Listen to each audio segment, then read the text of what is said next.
Ibnu Abbas radhiyallahu anhu menceritakan bahwa Nabi Ibrahim alaihissalam pergi meninggalkan Palestina ke Makkah bersama dengan istrinya yakni Hajar dan anaknya yakni Ismail alaihissalam, dalam keadaan di mana Siti Hajar pada saat itu sedang menyusui Ismail alaihissalam. Kalau sedang menyusui Ismail alaihissalam, berarti umur Ismail kira-kira 1 tahun atau 2 tahun, karena masa susuan ya seumur dengan umur itu. Kemudian mereka mendatangi Makkah, yakni Baitullah sekarang ini, di mana mereka berhenti di suatu tempat. Dalam analisa para ulama, perjalanan yang mereka tempuh dengan menggunakan unta itu menggunakan waktu sekitar 1 bulan. 1 bulan jarak tempuh. Lalu kemudian sampailah mereka di dekat sebuah pohon besar yang kelak nanti di bawahnya itu akan muncrat atau akan muncul air Zam-Zam. Di atas bagian tanah Makkah pada saat itu. Dan pada saat itu ikhwas kalian wal akhwat yang dimuliakan Allah Subhanahu wa taala, tidak ada kehidupan, tidak ada siapapun. Tidak ada manusia, tidak ada air. Bahkan disebutkan tidak ada tanda-tanda kehidupan. Lalu kemudian Nabi Ibrahim alaihissalam, dalam penjelasan para ulama disebutkan bahwa Nabi Ibrahim membuatkan tenda untuk kedua anggota keluarganya, yakni istrinya dan anaknya. Lalu kemudian mereka tempatkan di situ. Dan kemudian datanglah perintah Allah Subhanahu wa taala untuk meninggalkan keduanya. Untuk meninggalkan keduanya. Nabi Ibrahim alaihissalam lalu kemudian hendak pergi. Nabi Ibrahim pergi begitu saja. Menurut cerita para ulama, karena sungguh Nabi Ibrahim tidak kuasa untuk menyampaikan kepada istrinya Siti Hajar bahwa dia sedang diperintahkan oleh Allah Subhanahu wa taala untuk meninggalkan mereka berdua. Dan Ibnu Abbas menceritakan bahwa Nabi Ibrahim alaihissalam pergi meninggalkan mereka, membalikkan punggungnya untuk meninggalkan tempat tersebut. Lalu Siti Hajar mengikuti Nabi Ibrahim alaihissalam.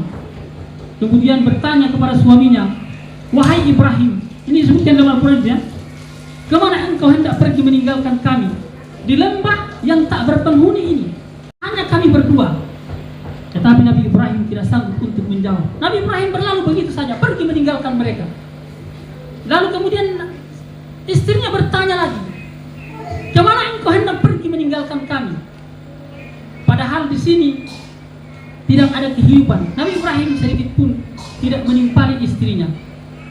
Tapi kemudian istrinya Siti Hajar bertanya kepada suaminya Nabi Ibrahim alaihissalam bahwa apakah Allah Subhanahu wa taala yang memerintahkan hal ini kepadamu? Maka saat itu Nabi Ibrahim mengatakan bahwa Allah Subhanahu wa taala yang memerintahkan kepada saya untuk meninggalkan kalian. Maka apa kata Siti Hajar? Istri yang beriman kepada Allah Subhanahu wa taala, seorang istri yang taat kepada suaminya, dia mengatakan bahwa kalau begitu itu adalah perintah Allah Subhanahu wa taala, maka Allah Subhanahu wa taala tidak akan meninggalkan kami. Allah Subhanahu wa taala akan senantiasa bersama dengan kami. Allah Subhanahu wa taala tidak akan menyia-nyiakan kami di tempat ini, dan saya yakin Allah Subhanahu wa taala akan senantiasa bersama dengan kami. Maka Nabi Ibrahim alaihissalam meninggalkan mereka, kemudian terus berjalan hingga ke suatu tempat yang tidak lagi bisa melihat kedua anggota keluarganya, tidak lagi bisa melihat istrinya, tidak lagi bisa melihat anaknya. Lalu kemudian Nabi Ibrahim alaihissalam menghadap kepada tempat itu. Lalu kemudian Nabi Ibrahim berdoa kepada Allah Subhanahu wa taala, "Rabbana inni askantu min dzurriyyati biwadin ghairi dhi dhar'i inda baitikal muharram. Rabbana liyuqimus salata faj'al af'idatan minan nas tahwi ilaihim warzuqhum minat thamarati la'allahum yashkurun." Nabi Ibrahim alaihissalam berdoa kepada Allah Subhanahu wa taala bahwa ya Rabb kami, sungguh aku telah menempatkan sebahagian keturunanku lembah yang tidak berpenghuni itu, tidak mempunyai tanaman-tanaman di dekat rumah, di dekat tempat itu. Wahai Rabb kami, yang demikian agar mereka mendirikan sholat, maka jadikanlah hati sebagian manusia cenderung kepada mereka, dan berilah kemudahan mereka untuk bersyukur kepadamu ya Allah. Maka setelah itu, kisah perjalanan manusia keciptaan Allah Subhanahu wa taala ini mengisyaratkan kepada kita bahwa sungguh Allah Subhanahu wa taala memerintahkan kepada nabinya, kepada manusia yang dia cintai, untuk meninggalkan keluarganya, dan kemudian meningkatlah ketaatan kepada Allah Subhanahu wa taala bagi mereka. Lalu kita melihat dari kisah yang disebutkan oleh Ibnu Abbas radhiyallahu anhu bahwa setelah itu, ikhwan dan akhwat sekalian, jemaah sekalian yang dimuliakan Allah Subhanahu wa taala, kemudian Hajar mulai menyusui anaknya Ismail alaihissalam, yang meminumkan perbekalan air yang ditinggalkan oleh Ibrahim. Tetapi karena air yang ditinggalkan itu terbatas, maka habis pula lah air itu. Tibalah saatnya air itu habis. Lalu kemudian Siti Hajar merasa kehausan. Begitu juga dengan anaknya Ismail alaihissalam merasa kehausan. Lalu Hajar melihat anaknya meronta karena kelaparan, menangis disebabkan karena sudah mulai kelaparan. Lalu kemudian Hajar berlari-lari kecil meninggalkan tempatnya, kemudian naik berlari ke bukit Safa, kemudian pergi lagi kembali ke bukit Marwah, dan Siti Hajar tidak menemukan apa-apa. Dia berlari ke tempat itu, ke bukit Safa wal Marwah, dengan maksud agar supaya dia bisa melihat jangan-jangan ada manusia, ada orang yang lewat atau ada orang yang berada di sekitar situ.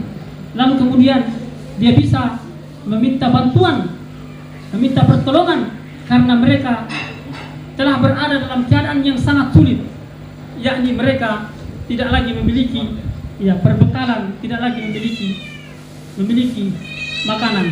Maka lari-lari kecil yang dilakukan oleh Hajar, istri Ibrahim alaihissalam, dari Safa ke Marwah, itulah oleh Ibnu Abbas menyebutkan bahwa Nabi sallallahu alaihi wasallam bersabda, "Fadzalika sa'yu an-nasi bainahuma." Ini adalah syariat, ini adalah diperintahkannya sa'i manusia ketika manusia berhaji ke Baitullah, ke Makkah, di antara keduanya. Lalu tatkala Hajar berada di atas Marwah, ia ikhlas sekalian wal akhwat yang dimuliakan Allah Subhanahu wa taala, mendengarkan suara. Ia berkata kepada dirinya bahwa diamlah, semoga ini adalah pertolongan dari Allah Subhanahu wa taala. Lalu kemudian ia mencari-cari dengan seksama suara yang dia dengarkan itu. Maka Hajar berdoa kepada Allah Subhanahu wa taala bahwa ya Allah, Engkau telah memperdengarkan suaramu. Bila memang itu adalah kebenaran yang datang darimu, maka berikanlah pertolongan kepada kami. Maka ternyata disebutkan oleh Ibnu Abbas radhiyallahu anhu bahwa yang datang adalah malaikat yang diutus oleh Allah Subhanahu wa taala. Lalu kemudian pada saat itu muncullah air Zam-Zam yang sekarang ini sedang dinikmati oleh manusia sampai di seluruh dunia. Siapa yang berhaji ke Baitullah, maka dia akan mendapatkan itu. Dan begitu air itu muncul, lalu kemudian Hajar membuat semacam sumur begitu, membatasi agar supaya dia tidak mengalir ke tempat lain. Lalu kemudian dia masukkannya ke dalam tempat yang dia siapkan untuk kemudian dia minumkan kepada anaknya Nabi Ismail alaihissalam. Maka jemaah yang dimuliakan Allah Subhanahu wa taala, ini adalah faedah yang besar, pelajaran yang begitu besar kepada kita, bahwa Allah Subhanahu wa taala akan memberikan keberhasilan dari upaya kita, dari perjuangan kita, dari perjuangan keras kita, sembari kemudian kita berdoa kepada Allah Subhanahu wa taala. Ini adalah merupakan hikmah yang besar bahwa untuk menyampaikan agama Allah Subhanahu wa taala ini tidak dengan santai-santai saja.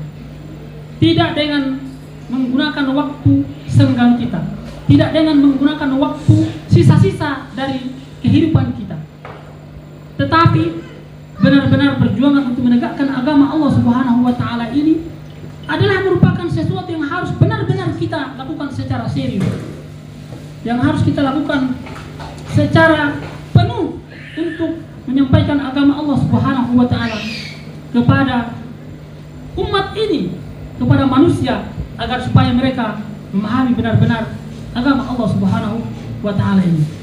Lalu kemudian jemaah yang dimuliakan Allah Subhanahu wa taala, disiksakan bahwa setelah itu Nabi Ibrahim alaihissalam mendatangi keluarganya, menjenguk Nabi Ismail alaihissalam, kemudian dengan ibunya Hajar. Lalu terjadilah sebuah kisah yang sungguh luar biasa, keikhlasan yang tiada taranya, pengorbanan yang tiada bandingannya. Kita mengetahui di sana ada sebuah kisah yang tidak ada manusia di atas permukaan bumi ini pun satupun yang mungkin bisa menjalaninya, di mana Allah Subhanahu wa taala memerintahkan kepada Nabi Ibrahim untuk menyembelih anaknya Ismail alaihissalam.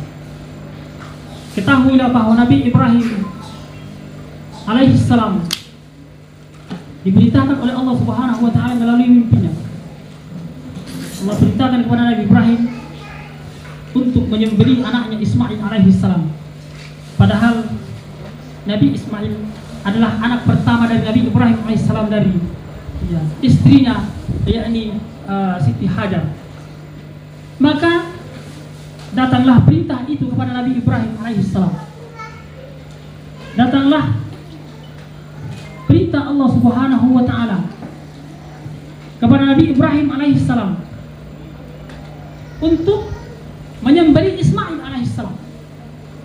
Nabi Ibrahim alaihissalam berdoa kepada Allah Subhanahu wa taala, "Wahai Rabbku, ketika hendak meminta kepada Allah Subhanahu wa taala agar supaya dikaruniakan anak, maka Nabi Ibrahim alaihissalam meminta kepada Allah Subhanahu wa taala agar supaya dikaruniakan anak yang soleh." Dalam doanya yang sangat masyhur di kalangan para kaum muslimin, bahwa Nabi Ibrahim meminta kepada Allah Subhanahu wa taala, "Rabbi habli minas sholihin." Ya Allah, karuniakanlah aku anak yang soleh. Maka Allah Subhanahu wa taala mengkaruniakan anak yang soleh. Allah Subhanahu wa taala memberikan kabar gembira kepada Nabi Ibrahim, yakni hadirnya seorang anak yang mulia, yang memiliki kesabaran tingkat tinggi, memiliki kesabaran yang penuh. Tetapi tatkala anak itu saat mulai beranjak dewasa,